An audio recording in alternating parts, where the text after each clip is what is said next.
Why did my fingers and toes wrinkle in the bath?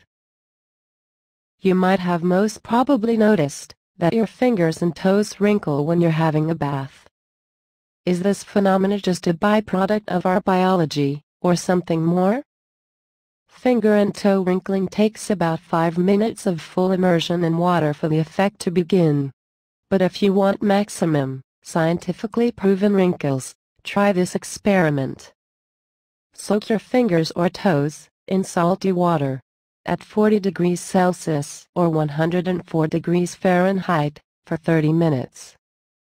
It turns out that your fingers and toes wrinkle because your body tells them to wrinkle. It's not a passive effect, but an active decision that your body takes.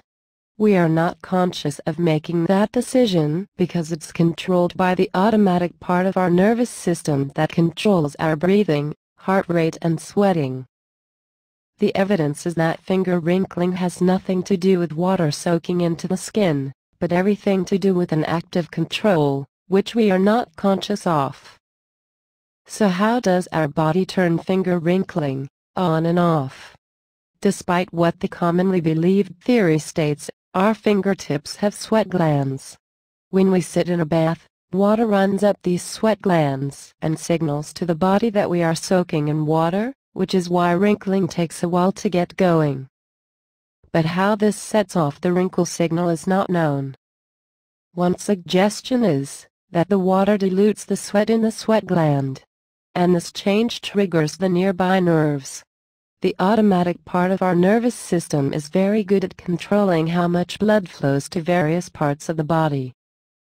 In case of wrinkling, the nerves tell the blood vessels to shrink, lowering blood flow, especially to little balls of blood vessels in our toes and fingertips, called glomus bodies. These are normally used to reduce heat loss and keep your hands and toes warm.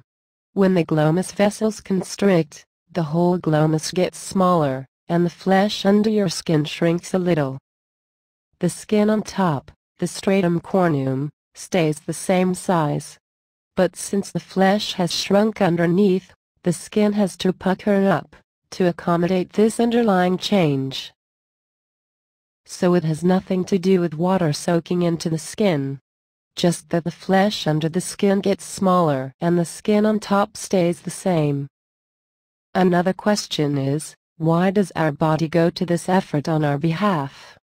Why did we develop this strange ability to make wrinkles on our fingertips? We don't really know the answer to this yet. The only theory at the moment is that it gives us better grip in wet conditions.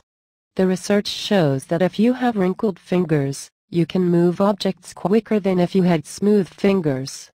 Possibly, the trait of finger wrinkling has to do with our deep evolutionary past, and the way our pre-human primate ancestors used to cope in slippery and wet conditions. It might be just a quirk of our evolutionary past, made present for us whenever we take a bath. If you like this video, give it a thumbs up, share, and subscribe.